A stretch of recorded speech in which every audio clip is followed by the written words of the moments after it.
Good morning. KP college की online class में आप सभी का स्वागत है। आज हम पढ़ने जा रहे हैं होम साइंस के अंदर 7th चैप्टर उत्सर्जन तंत्र। उत्सर्जन तंत्र का मतलब होता है कि हमारे शरीर से अनावश्यक पदार्थ या जो अनावश्यक जिन चीज़ों की आवश्यकता नहीं है उन पदार्थों को शरीर से निकालने वाला तंत्र, जो कि हमारे शरीर से जैसे कि अनावश्यक पदार्थों के रूप में मल मूत्र है, पसीना है, इन सभी को शरीर से बाहर की ओर निष्कासित कर दिए जाते हैं। तो उत्सर्जन संस्थान के बारे में अगर देखा जाए तो उत्सर्जन यानी कि उत्सर्जन शब्द का अर्थ होता है निकालना, और तंत्र यानी कि उन सभी चीज़ों को निकालने वाला एक सिस्टम भी हम इसको कह सकते हैं, क्योंकि जब ये पूरा सिस्टम अपना काम करता है तभी हमारे शरीर में जो अनावश्यक पदार्थ कहे, विषाक्त पदार्थ कहा जाए, या फिर जिनको कहे कि हमारे शरीर में इन पदार्थों की ज़रूरत नहीं है, उन पदार्थों को शरीर से बाहर एक निश्चित समय के बाद हमेशा निकाल दिया जाता है। और वो सभी निकालने का कार्य करता है हमारे शरीर के अंदर उत्सर्जन तंत्र। अब जैसे मानव शरीर के अंदर देखा जाए तो प्रत्येक मानव शरीर के अंदर उत्सर्जन संस्थान पाया जाता है, तंत्र पाया जाता है, जो कि अनावश्यक पदार्थों को हमारे शरीर के अंदर से बाहर निकाल कर फेंक देता है। मानव शरीर से उत्सर्जित पदार्थों को निष्कासन बहुत ही आवश्यक होता है, क्योंकि कई बार क्या होता है, अगर जैसे कि निश्चित समय पर जैसे मल मूत्र का निष्कासन वगैरह नहीं होगा या लंबे समय तक हमारे शरीर के अंदर बने रहते हैं ये पदार्थ, तो हमारे शरीर में कई बीमारियां हैं, विषाक्तता है, इन सब चीज़ों को उत्पन्न कर देते हैं, जिसकी वजह से व्यक्ति के शरीर में कई बीमारियां वगैरह देखी जा सकती हैं, या व्यक्ति की जो हालत है वो गंभीर भी देखी जा सकती है।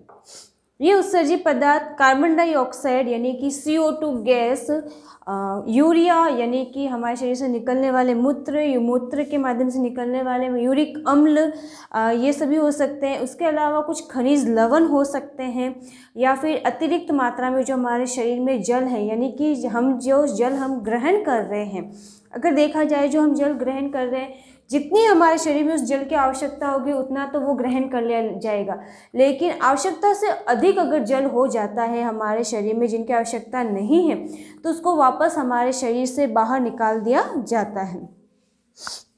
कुछ टॉक्सिन्स भी हैं जैसे कि उनको भी हमारे शरीर से बाहर निकालना बहुत ही ज़्यादा ज़रूरी होता है। अगर ये उत्सर्जित पदार्थ समय समय पर न निकाले जाए तो पूरा रक्त ही अशुद्ध या विषैला हो जाएगा। यानी कि अगर देखा जाए कि हमारे शरीर से निश्चित मात्रा में अगर यूरिया का निष्कासन नहीं हो रहा है, या जो अनावश्यक पदार्थ के रूप में यूरिक अम्ल है, टॉक्सिन्स वगैरह हैं, इनको शरीर से बाहर नहीं निकाला जाएगा, तो ये पदार्थ हमारे रक्त में लंबे समय तक रहते हैं। अगर लंबे समय तक अगर ये रक्त में रहेंगे तो ये रक्त को दूषित कर देते हैं, यानी कि खराब कर देते हैं, या फिर हम ऐसा कहें कि ये रक्त को विषाक्त, जहरीला बना देते हैं, और अगर रक्त विषाक्त हो जाएगा तो व्यक्ति की मृत्यु होना संभव है। वृक्क, फेफड़े, त्वचा, यकृत, बड़ी आंत और लार ग्रंथियां मुख्य उत्सर्जी अंग हैं। अब वृक्क का कार्य होता है कि मूत्र क्षरण का कार्य करना, मूत्र को हमारे शरीर से बाहर निकालना। फेफड़े अगर हमारे शरीर में हम देखें तो श्वसन जब हम क्रिया करते हैं, यानी कि जब हम श्वास लेते हैं तो उस समय हमने ऑक्सीजन गैस ली, वो ऑक्सीजन गैस हमारे शरीर में जाने के पश्चात CO2 गैस का निर्माण होता है। अब CO2 गैस यानी कि कार्बन डाइऑक्साइड गैस, यानी कि ये हमारे शरीर में आवश्यकता इसकी नहीं होती है, तो उस CO2 गैस को वापस शरीर से बाहर निकालने का कार्य फेफड़े करते हैं। उसके अलावा जैसे त्वचा है, अब हमारे शरीर में हम बहुत बार देखते हैं कि हमारे शरीर में त्वचा के माध्यम से पसीना जो होता है उसको शरीर से बाहर निकाला जाता है। अगर ये पसीना जैसे हम देखें बाहर ना निकलेगा तो ऐसी स्थिति में क्या होगा कि हमारे शरीर में जो हानिकारक पदार्थ है उनकी मात्रा धीरे धीरे बढ़ती जाएगी, और उसकी वजह से कई तरह के संक्रमण वगैरह, त्वचा संबंधी रोग भी हम देख सकते हैं। यकृत, बड़ी आंत और लार ग्रंथियां, जो बड़ी आंत है उसका कार्य होता है हमारे शरीर के माध्यम से मल को बाहर निकालना। उसके अलावा लार ग्रंथियों के बारे में हमने पिछले चैप्टर में भी पढ़ा था, जब हमने रक्त वगैरह के माध्यम में पढ़ा था, तब लार ग्रंथियां और उसमें पाचन तंत्र के अंदर हमने पढ़ा था कि जो लार ग्रंथियां हैं, लार ग्रंथि मुख में पाई जाती हैं जो कि भोजन को पचाने के काम आती हैं। अब लार ग्रंथि जब हम भोजन करते हैं तो लार निकलती है, यानी कि मुंह में एक तरीके से पानी आने लगता है, वही पानी जो है उत्सर्जित पदार्थ के रूप में वापस बाहर निकल जाता है। जिनसे अब ये सारी जो ग्रंथियां हैं या उत्सर्जी अंग हैं, अगर इन अंगों को देखें तो ये कुछ ना कुछ माध्यम हमारे शरीर से बाहर पदार्थों को निकालते हैं, यानी कि अशुद्धियों को शरीर से बाहर निकालते रहते हैं। फेफड़े कार्बन डाइऑक्साइड, जल वाष्प, अमोनिया और अल्कोहल का निष्कासन करते हैं। भोजन के अपच भाग विभिन्न प्रकार के पाचक रस, श्लेष्मा और जीवाणु वर्ज्य पदार्थ के रूप में बड़ी आंत के माध्यम से निकलते हैं। उसके अलावा जैसे जल है, लवण है, वो त्वचा के द्वारा पसीने के रूप में, अब जो पसीना है वो एक तरीके से पानी के रूप में ही बाहर निकलता है। अब पसीने में कई बार हमारे शरीर से अतिरिक्त मात्रा में खनिज लवण पदार्थ भी बाहर निकल जाते हैं।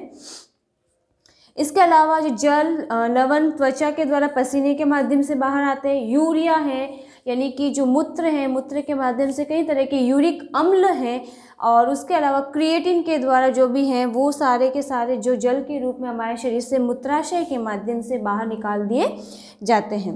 अतः जो अंग संस्थान, यानी कि ऐसा कहा जाए कि वो अंग संस्थान जो हमारे शरीर से हानिकारक पदार्थों को या फिर अपशिष्ट पदार्थ कहे, जिनके हमारे शरीर में अनावश्यक पदार्थ कहे, जिनके हमारे शरीर में आवश्यकता नहीं है, जिन पदार्थों को हमारे शरीर से बाहर निकाल दिया जाता है, वो पूरा तंत्र अगर देखा जाए तो उत्सर्जित तंत्र कहलाता है, या फिर उत्सर्जित संस्थान भी हम इसको कह सकते हैं। मूत्र उत्सर्जित संस्थान के बारे में आज हम पढ़ेंगे, यानी कि जो उत्सर्जन संस्थान है उसमें मूत्र का निष्कासन किस रूप में होता है, कौन से अंग हमारे शरीर में कार्य करते हैं, उसके बारे में आज हम पढ़ेंगे। अब जो उत्सर्जित संस्थान है उसको 3 भागों में बांटा गया है। पहला है वृक्क, दूसरा है मूत्र वाहिनी नली और तीसरा है मूत्र मार्ग। जिन अंगों की सहायता से मूत्र का निष्कासन शरीर के बाहर होता है वही अंग मिलकर मूत्र उत्सर्जित संस्थान बनाते हैं। यानी कि अगर हम उसको मूत्र उत्सर्जन संस्थान कहें तो कोई गलत नहीं है। अब यानी कि जो उत्सर्जित संस्थान या जो अंग हमारे शरीर से मूत्र निष्कासन का कार्य करते हैं वो पूरे अंग सभी मिलकर मूत्र उत्सर्जित संस्थान कहलाते हैं। इसके अंतर्गत 3 है। पहला है वृक्क। अब वृक्क के अंदर अगर हम देखें तो हमारे शरीर में वृक्क की जो संरचना है वो इस तरीके से सेम के आकार के बीज में होती है, यानी कि जो अगर देखा जाए सेम का जो बीज होता है उसी के समान जो हमारे शरीर में वृक्क की संरचना बनी है।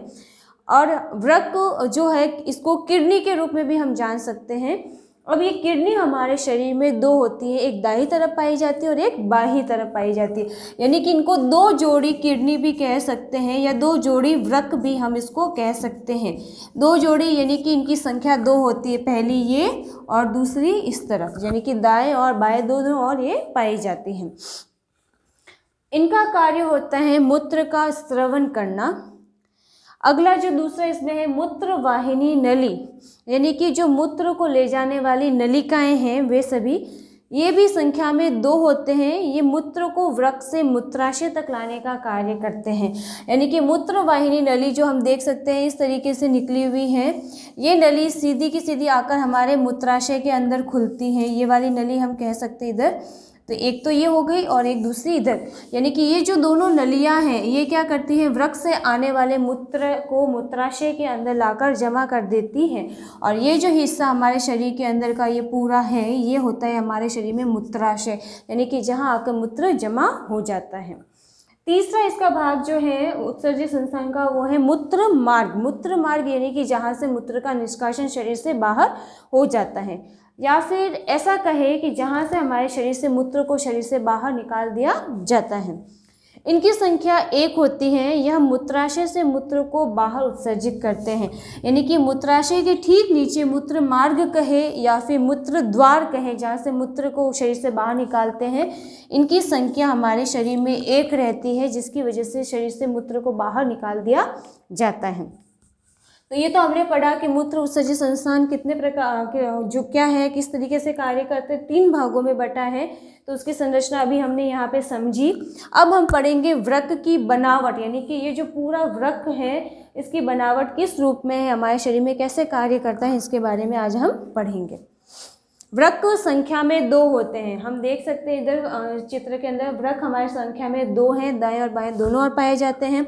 ये उदर गुहा के पीछे यानी कि हमारे उदर के पीछे की ओर जो हमारे रीढ़ की हड्डी यानी कि कशेरुक दंड हैं उनके दोनों ओर अंतिम जो शिरे होते हैं या अंतिम पसलियों के नीचे भी हम हमारे शरीर में कह सकते हैं उनके नीचे स्थित होते हैं। यानी कि हमारे शरीर में जो पसलियाँ हैं यानी कि फेफड़ों के ऊपर जो पसलियों का पूरा जाल है उसके ठीक नीचे और उदर के पीछे की ओर ये दोनों पाए जाते हैं।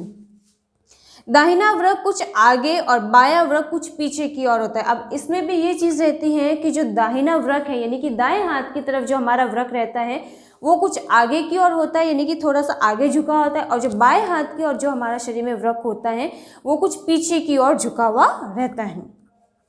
ये वृक्क एक झिल्ली के द्वारा ढके रहते हैं यानी कि जो हमारे शरीर में वृक्क है, किडनी है, इनका जो बाहरी आवरण है ये एक झिल्ली के द्वारा ढका रहता है यानी कि जो इनकी सुरक्षा करती है। इस झिल्ली को हटाकर देखने से पता चलता है कि वृक्क जो है वो लाल या भूरे रंग के यानी कि इनका जो रंग होता है चॉकलेटी भी कह सकते हैं या फिर एकदम तेज लाल रंग के इनको हम कह सकते हैं। इनका आकार सेम के बीज के समान होता है यानी कि जो इनका आकार है वो कुछ इस तरीके से रहता है जो कि सेम के बीज के समान हम इनको कह सकते हैं, जिसका बाहरी भाग उभरा हुआ तथा भीतरी भाग कुछ दबा हुआ होता है। अब इसका जो बाहरी भाग है, बाहरी भाग इसको हम कहते हैं जो बाहर की ओर उभरा हुआ है, और जो आंतरिक भाग है वो कुछ अंदर की ओर रहता है यानी कि अंदर की ओर दबा हुआ, नातेदार भी हम इसको कह सकते हैं। वृक्क की लंबाई 10 सेंटीमीटर होती है यानी कि जो वृक्क की लंबाई है वो है 10 सेंटीमीटर और इसकी जो चौड़ाई है वो रहती है 6 सेंटीमीटर, और इसकी जो कुल मोटाई है वो मोटाई हो जाएगी इसकी 4 सेंटीमीटर यानी कि वृक्क की लंबाई 10 सेंटीमीटर, चौड़ाई जो इसकी है वो है 6 सेंटीमीटर, और वृक्क की अगर मोटाई देखी जाए कि ये कितना मोटा है यानी कि कितना थिक है ये, तो उसकी जो मोटाई है वो हो जाएगी इसकी 4 सेंटीमीटर। इसका जो कुल वज़न होता है वो होता है 140 ग्राम। वृक्क का जो वज़न है वो हमारे शरीर में रहता है 140 ग्राम के करीब। वृक्क के नातेदार भाग के मध्य एक छोटा सा गड्ढा दिखाई देता है यानी कि जो वृक्क हमारे शरीर के अंदर इस तरीके से है उसका जो नातेदार हिस्सा है यानी कि जो अंदर की ओर है यहाँ पे एक छोटा सा एक गड्ढे के रूप में संरचना हमको दिखाई देती है जिसे हाइलम कहा जाता है। यानी कि जो ये अंदर के दिखाई दे रहा है खड्डे वाली हिस्सा उसको हम हाइलम कह सकते हैं। इसका जो नाम होता है वो है हाइलम। इसी भाग से एक एक नली निकलकर मूत्राशय के अंदर जाकर खत्म हो जाती है। यानी कि हम यहाँ से देख सकते हैं कि वृक्क के जो हाइलम वाला हिस्सा है यानी कि जहाँ हमको छिद्र दिखाई देता है उसमें से एक एक जोड़ी नली यानी कि दाएं भाग से भी एक नली निकलती है, बाएं भाग से भी एक मूत्रवाहिनी नली निकलती है जो कि वृक्क से होते हुए मूत्राशय के अंदर आके खत्म हो जाती है। इस नली को मूत्रवाहिनी नली के नाम से जानते हैं। यह नली आगे की और उदर गुहा में पीछे की ओर बढ़ती है। यानी कि ये जो नली है इसका जो आगे का सिरा जो होता है वो उदर गुहा में पीछे की ओर बढ़ता हुआ हमें दिखाई देता है। उदर के पीछे एक भाग में स्थित मूत्राशय में आकर खुलती है। यानी कि जो दोनों नलियां हैं वृक्क से होते हुए मूत्राशय के अंदर आकर अपना खत्म हो जाती हैं। मूत्राशय का पिछला जो शोर है वो संकरा होने के कारण एक पतली नली में परिवर्तित हो जाता है जिसे मूत्र मार्ग कहते हैं। यानी कि जो मूत्राशय हमारा इस तरीके से फैला हुआ रहता है हमारे शरीर में, तो यहाँ का जो अंतिम इसका जो हिस्सा होता है वो नीचे की ओर बढ़ते हुए एक नली के रूप में बदल जाता है जिसको हम मूत्र मार्ग या मूत्र द्वार के नाम से जानते हैं। तो ये तो थी हमारे वृक्क की जो बाहरी जो बनावट है वो किस तरीके से होती है उसके बारे में हमने पढ़ा। अब हम यहाँ पे देख सकते हैं कि जो ये वाला जो हमारे वृक्क के पास में हिस्सा है वो है हमारे शरीर में अधो महाशिरा, और जो ये वाला हिस्सा है हमारे शरीर के अंदर ये जो नलियाँ आ रही हैं 2 जोड़ी वो होती है मूत्रवाहिनी नली, और जो ये है पूरा वो है हमारे वृक्क के नीचे की ओर स्थित होता है मूत्राशय। और मूत्राशय का जो अंतिम शिरा होता है उसको कहा जाता है मूत्र द्वार। और ये दोनों हो जाएंगे वृक्क और इसके वृक्क में ऊपर की ओर पाई जाती है एड्रिनल ग्रंथि, जिसमें से एड्रिनलिन जो हार्मोन है उसका स्त्राव हमारे शरीर में वृक्क के अंदर वहाँ पे होता है। वृक्क के अंदर ये जो हिस्सा है उसको कहा जाता है कॉर्टेक्स। उसके बाद में कॉर्टेक्स के ठीक नीचे की ओर मेडुला वृक्क शिरा पाई जाती हैं, यानी कि वृक्क के अंदर छोटी छोटी बारीक सी शिराएं आकर खुलती हैं, उनको वृक्क शिरा के नाम से जानते हैं। और उसके अलावा वृक्क के अंदर पाई जाती है वृक्क धमनी। तो ये तो अभी हमने पढ़ा वृक्क की बाहरी बनावट, यानी कि हमारे शरीर में किस प्रकार से बाहरी उत्सर्जित संस्थान पाया जाता है। अब हम पढ़ेंगे वृक्क की जो आंतरिक बनावट है, यानी कि अंदर से किस तरीके की ये हमको दिखाई देते हैं, उसके बारे में अभी हम यहाँ पर पढ़ेंगे।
वृक्क की आंतरिक बनावट। अब जो वृक्क की आंतरिक यानी कि अंदर की ओर की बनावट कैसी रहती है उसके बारे में हम पढ़ेंगे। वृक्क की जो आंतरिक संरचना है वो दो भागों के अंदर हमको दिखाई देती है। जो पहला भाग है वो होता है कॉर्टेक्स और जो दूसरा भाग होता है वो होता है मेड्यूला। अब कॉर्टेक्स और मेड्यूला किस तरीके से पाए जाते हैं, उनका क्या कार्य है, उसके बारे में हम पढ़ेंगे। कॉर्टेक्स लाल भूरे रंग का होता है, यानी कि कॉर्टेक्स जो है हमारे वृक्क के अंदर वो लाल भूरे रंग का चॉकलेटी रूप में दिखाई देता है, जो ठीक फाइब्रस कैप्सूल के नीचे अवस्थित होता है, यानी कि ये जो फाइब्रस कैप्सूल है उसके नीचे की ओर पाया जाता है। मेड्यूला कॉर्टेक्स से घिरा रहता है। मेड्यूला वाला जो भाग है हमारे वृक्क के अंदर वो कॉर्टेक्स से घिरा हुआ रहता है, यानी कि उससे बंद रहता है तथा कुछ उठा हुआ एक शंकु के समान दिखा देता है। और जो इसका जो हिस्सा हमको दिखाई देता है वो कुछ ऊपर की ओर उठा हुआ एक शंकु के रूप में हमको दिखाई देता है। अब इसको जो शंकु वाला रूप है उसको हम मीनार भी कह सकते हैं, क्योंकि ये थोड़ा उभरा हुआ सा और लंबे रूप में बाहर की ओर हमको दिखाई देता है। इनकी संख्या जो होती है वृक्क में 10 से 12 तक होती है, यानी कि ये कुल एक वृक्क के अंदर इनकी जो संख्या है वो होती है 10 से 12। जो वृक्क की जो आंतरिक संरचना है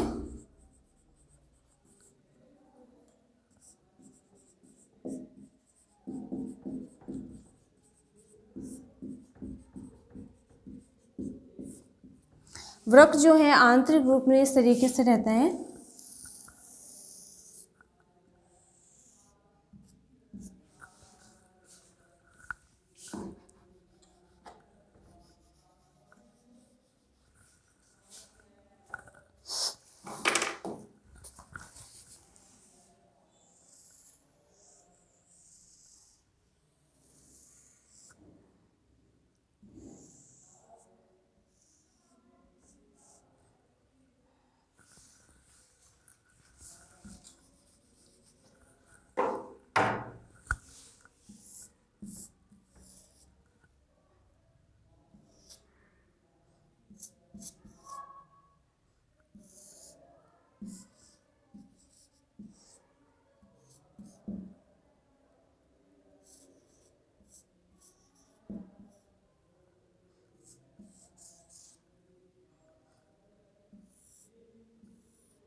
यानी कि जो वृक्क का ये ऊपरी हिस्सा है ये है कॉर्टेक्स, जो हमने अभी बाहर की जो वृक्क की संरचना पढ़ी थी उसके अंदर पढ़ा था। वृक्क के कॉर्टेक्स के ठीक नीचे की ओर पाया जाता है मेड्यूला, यानी कि जो मेड्यूला है वो कॉर्टेक्स की वजह से घिरा हुआ रहता है, यानी कि मेड्यूला के बाहर की तरफ कॉर्टेक्स वाला हिस्सा रहता है। अब जो ये हिस्सा है यहाँ पर वो है वृक्क धमनी, यानी कि वृक्क के अंदर जो धमनियाँ हैं वो पाई जाती है। यह है वृक्क शिरा,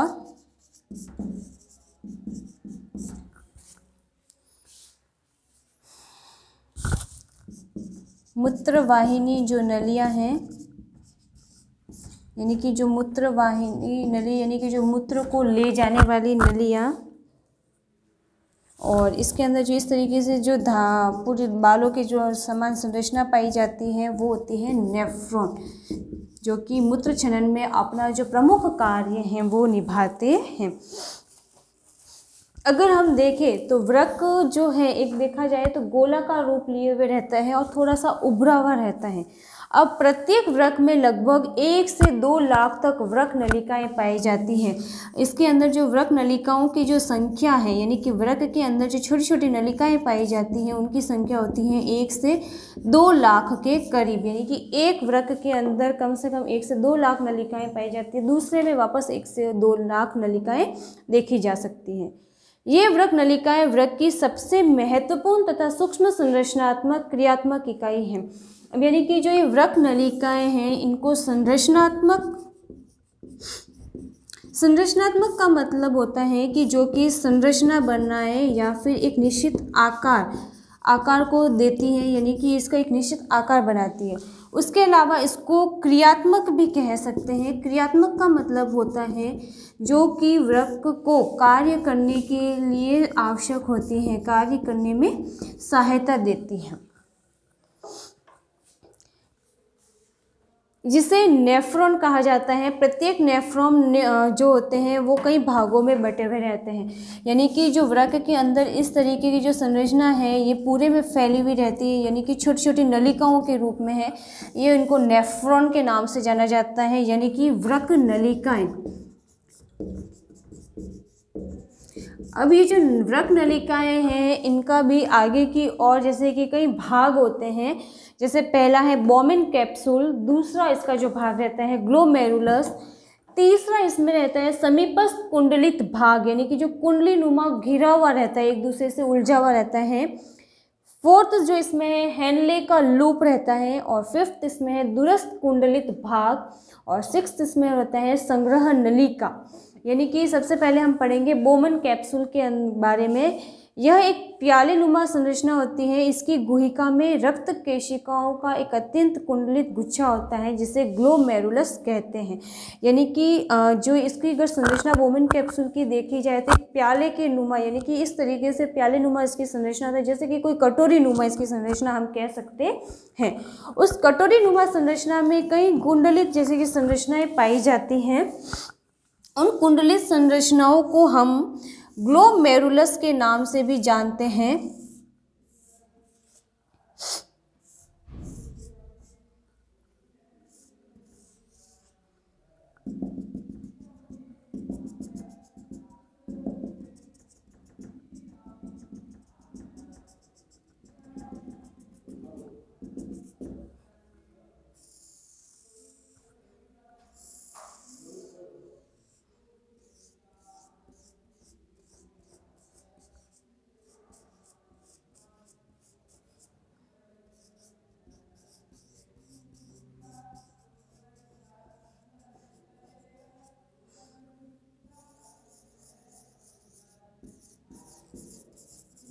इस तरीके से जो बोमेन कैप्सूल की जो संरचना है, यानी कि प्याले नुमा इस तरीके से संरचना रहती है।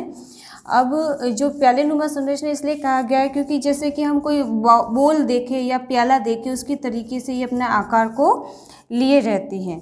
अब उसी के अंदर जो कुंडलित अगर इसका जो भाग कहा गया है, जैसे कि ग्लोमेरुलस जो हैं वो पूरी तरीके से इसमें बिखरा हुआ सा, फैला हुआ सा, एक दूसरे से उलझा हुआ कह सकते हैं हम, इस प्रकार से इसमें पाया जाता है। यानी कि कुंडलित रूप में एक दूसरे के ऊपर इस तरीके से उलझा हुआ सा पाया जाता है।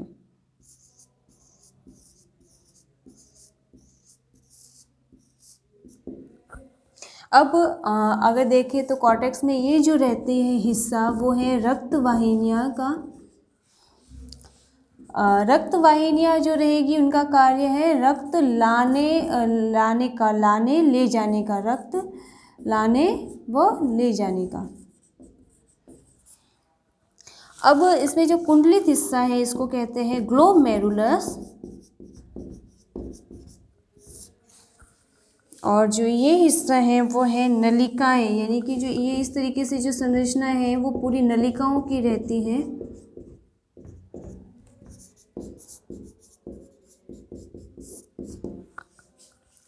ये जो संरचना है वो है बोमेन कैप्सूल की, यानी कि जो वृक्क के अंदर बोमेन कैप्सूल पाए जाते हैं उसकी संरचना इस प्रकार से रहती है। दूसरा है ग्लोमेरुलस। ग्लोमेरुलस एक कुंडलित गुच्छा होता है, यानी कि रक्त छाना जाता है। अब जो बोमेन कैप्सूल है उसके अंदर इस तरीके से जो ग्लोमेरुलस हैं वो एक दूसरे से उलझे हुए कुंडलित गुच्छे के रूप में पाए जाते हैं, यानी कि पूरा आपस में गुच्छा कहे या जैसे कि जाल के रूप में ये होता है। अब इसमें क्या होता है कि जैसे ही रक्त पहुंचता है तो वो रक्त इन गुच्छे में आकर बिल्कुल बारीकी से इसमें छनकर आगे की ओर पहुंचता है। तीसरा इसमें जो रहता है वो होता है रीनल ट्यूब वाला हिस्सा। अब जैसे ही रक्त जो है वो ग्लोमेरुलस के अंदर पहुंचा तो जो ग्लोमेरुलस की जो स्थिति है वो एक गुच्छे के रूप में एक दूसरे से उलझी हुई रहती है। उलझी हुई रहने की वजह से क्या होता है, जब रक्त इसमें पहुंचता है तो उसमें छनन का कार्य इसमें किया जाता है, यानी कि रक्त को छान कर एक आगे की ओर भेज दिया, इसमें आगे की ओर इसको भेज दिया जाता है। तीसरा इसमें जो है वो है रीनल ट्यूब।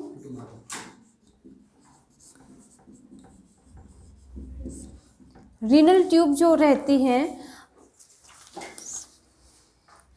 नेफ्रॉन का एक जो पतला जो संकरा भाग का है, यानी कि जो रक्त नलिकाओं का जो जाल हमने पढ़ा था वृक्क के अंदर, उसके अंदर रीनल ट्यूब जो होती हैं वो पाई जाती हैं। बिल्कुल एकदम संकरा सा बारीक सा पतला सा हिस्सा रहता है। इसकी जो लंबाई रहती है वो होती है 0.3 सेंटीमीटर तक ये लंबी रहती है। इसमें रीनल ट्यूबल के नाम से इसको जाना जाता है। इसमें जैसे कई भाग इसके रीनल ट्यूबल के होते हैं, जैसे ग्रीवा वाला भाग है, कुंडलित भाग है, हेनले का लूप है या दूरस्थ कुंडलित भाग है, और इसके अलावा संग्रह नलिका यानी कि जो संग्रह का कार्य करती है, दूरस्थ कुंडलित भाग, और फिर बेलिनी की नलिका भी इसके अंदर पाई जाती है। रीनल ट्यूबल का जो ग्रीवा वाला जो काफ़ी हिस्सा होता है वो काफ़ी पतला होता है, यानी कि बहुत ही पतला है और संकरा भी रहता है, और तथा घनाकार कोशिकाओं का बना रहता है। यानी कि जो घनाकार कोशिका इसलिए कहा जाता है क्योंकि ये आपस में बहुत सारी कोशिकाओं से मिलकर जुड़ा हुआ रहता है। फिर इसमें फोर्थ हिस्सा है वो है समीपस्थ कुंडलित भाग, यानी कि जो सबसे समीप रहता है। यह बोमेन कैप्सूल से आरंभ होता है। हमने अभी पढ़ा था कि बोमेन कैप्सूल की जो संरचना देखी थी उसमें जो सबसे समीप वाला जो हिस्सा रहता है उसको समीपस्थ कुंडलित भाग के नाम से जानते हैं।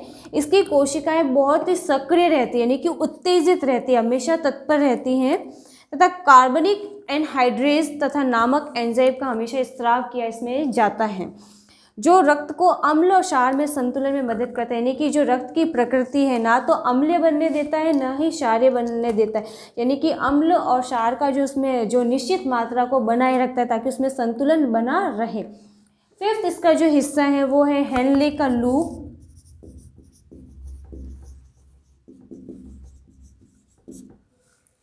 हेनले का लूप यानी कि ये जो होता है यू आकार को लिए हुए रहता है। इसकी जो संरचना होती है वो हमारे शरीर में यू आकार के समान होती है, जो कि बहुत ही पतला एवं लंबा होता है, यानी कि काफ़ी लंबाई को लिए हुए रहता है। और समीपस्थ कुंडलित भाग की ओर जो होता है इसकी कुछ भुजाएं जो होती हैं वो अवरोही और आरोही भुजाओं के रूप में फैली हुई रहती हैं।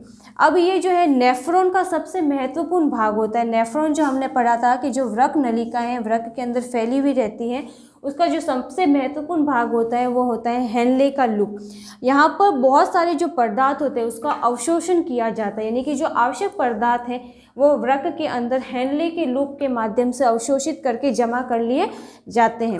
अब उसको क्या करा जाता है, वहाँ पर जमा करने के बाद में हमारे रक्त के अंदर छोड़ दिया जाता है।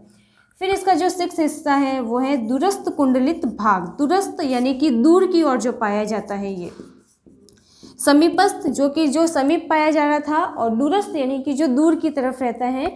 इसकी रचना समीपस्थ कुंडलित भाग के समान ही रहती है, यानी कि ये भी समीपस्थ जो कुंडलित भाग है उसी के समान मिलता जुलता रहता है। इसमें भी जो घनाकार कोशिकाएं अगर हम देखें, यानी कि घन के आकार की जो कोशिकाएं हैं वो रेखित रूप में इसमें पाई जाती हैं, जिसको यहाँ पर एल्डोस्टेरोन की उपस्थिति में सोडियम आयन का अवशोषण किया जाता है। यहाँ पर इसमें सोडियम आयन जो है उसका जो अधिक मात्रा में अवशोषित करके शरीर के अंदर रक्त में जमा कर लिया जाता है। फिर जो इसका 7वां हिस्सा है वो है संग्रह नलिका। संग्रह नलिका का काम होता है कि संग्रह करके जमा करके रखना। इसके अंदर जो घनीकार कोशिकाएं रेखित रूप में पाई जाती हैं वो दूरस्थ कुंडलित भाग का जो अंतिम सिरा जो होता है संग्रह नलिका से में ही आकर खुलता है, यानी कि जो दूरस्थ कुंडलित नलिका हमने पढ़ा उसमें जो होता है जो इसके अंदर आके इसका जो हिस्सा एक उसके अंदर खुलता है। नेफ्रॉन में जो कई नलिकाएं पाई जाती हैं, वृक्क के अंदर हमने देखा था नेफ्रॉन के अंदर बहुत सारी नलिकाएं होती हैं जो आपस में मिलकर एक सीधी नलिका निर्माण करती हैं, यानी कि जब ये सारी नलिकाएं आपस में मिलती हैं तो एक निश्चित मात्रा में एक नई नलिका निर्माण होता है, उसको संग्रह नलिका के नाम से जाना जाता है। 8th इसमें जो हिस्सा रहता है वो है बेलिनी नलिका का।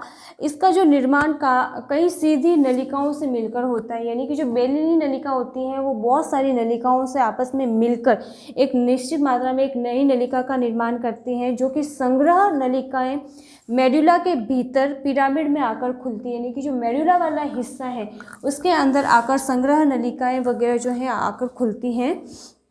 पिरामिड में मूत्र नल वाहिनी का एक सिरा होता है जिसका प्रारंभिक भाग शंकु के आकार का तथा जो चौड़ा भाग होता है, यानी कि जो इसमें पिरामिड के रूप में ये थोड़ा सा उभरा हुआ ऊपर की ओर पाया जाता है, जिसे हम पेल्विस के नाम से भी जानते हैं, जिसको पेल्विस भी कहा जाता है। आगे चलकर मूत्र वाहिनी जो होती है वो संकरी हो जाती है, यानी कि आगे जाके और ये आपस में सिमट जाती हैं और एक निश्चित मात्रा में एक नई नलिका का निर्माण करती हैं, जिसको मूत्र द्वार या मूत्र वाहिनी नली के नाम से जाना जाता है, जिससे कि मूत्र द्वार के लास्ट वाले हिस्से में जाकर ये खुलती हैं। तो ये आज हमने पढ़ा था वृक्क की जो आंतरिक संरचना, यानी कि किस तरीके से वृक्क अपना कार्य करता है, कितने भागों में बटा हुआ रहता है। अगर आपको किसी भी प्रकार की कोई क्वेरी है तो आप इस नंबर पर कॉन्टैक्ट कर सकते हैं। Thank you.